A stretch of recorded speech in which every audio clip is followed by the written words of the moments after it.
सुप्रभात। आप सभी बच्चे कैसे हैं?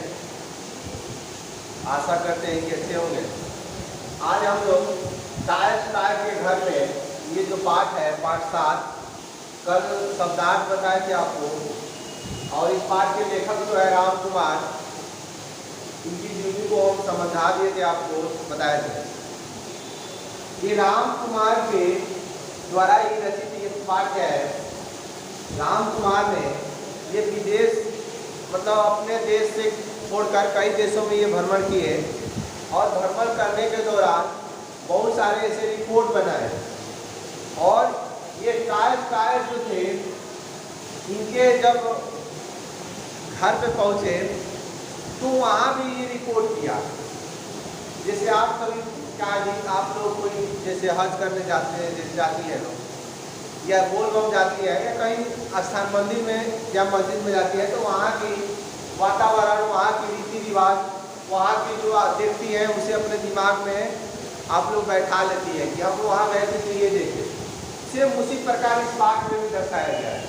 ये लेखक है, ये लेखक जब पेरिस की यात्रा किए उस समय टायर थे जो बहुत जाने माने व्यक्ति थे, और वहाँ सरकार ने इसी घर को म्यूजियम बना दिया, और वहाँ की जो भी कुछ देखे, जहाँ जहाँ देखे वहाँ स्मरण रखा हुआ था, कुछ ऐसी चीज़ बनाई हुई थी उनकी जो यादें हों, ठीक है, उसी इस पाठ में दर्शाया गया है। ठीक है, चलिए हम सारांश को समझते हैं, पढ़ते हैं, जानते हैं। देखिए, ये कह रहा है कि ये जो पाठ है पेरिस यात्रा के दौरान विभिन्न देशों की यात्राएं की। कौन? ये राम कुमार।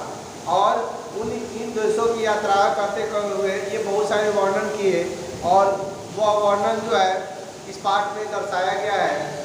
और यह एक उतार है जो टायर के घर को शीर्षक बनाकर वर्णन किया गया है। ठीक है, देखिए ये कह रहा है कि लेखक बताते हैं कि मॉस्को शहर की विशेषता बताते हैं कि वहाँ देश जो धूप है ज़्यादा देर कहीं होती है, कुछ देरों के लिए धूप होती है, उसके बाद से मॉस्को शहर जो ठंडा है वहाँ बर्फ गिरना शुरू हो जाता है।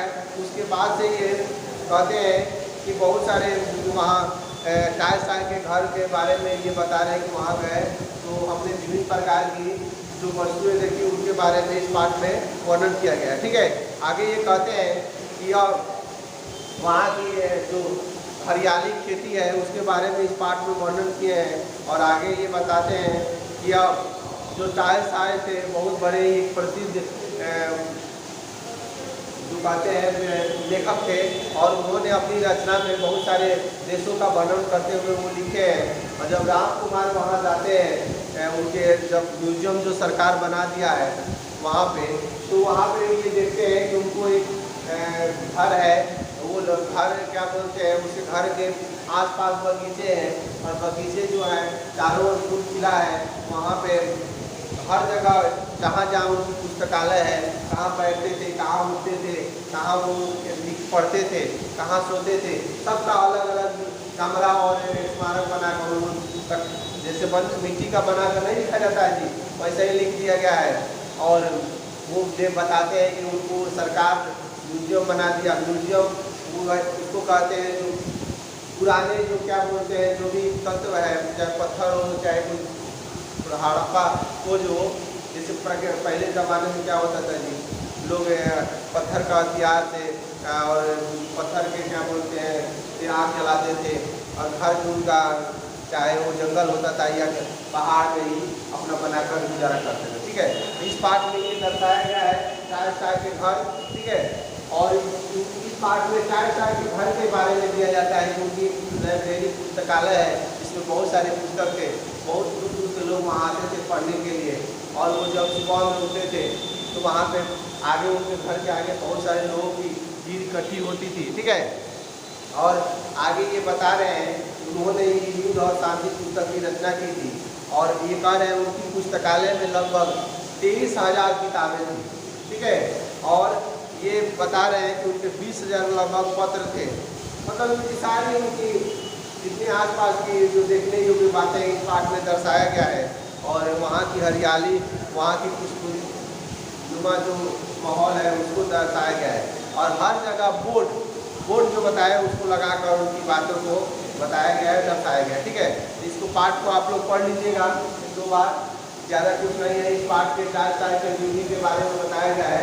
इसकी रिपोर्टाज है, रिपोर्टाज के वक्त आप लोग को बताए, आप लोग कहीं जाती है, जैसे यहाँ से आप लोग गई थी राजगीर घूमने के लिए, तो वहाँ की जो चीज़ देखी उसके वर्णन जो अपने दिमाग में आपकी, वैसे ही राम कुमार इस पाठ के बारे में वर्णन किए हैं। ठीक है, इस पाठ को 2 बार पढ़िएगा, ज़्यादा कुछ तो नहीं है इसमें, एक कहानी नुमा टाइप का है। और ये जहाँ जहाँ यात्रा किए हैं, घूमने गए हैं, इस पाठ में दर्शाया गया। ठीक है, तो आज के लिए बस इतना ही, कल अगले वीडियो में मिलेंगे।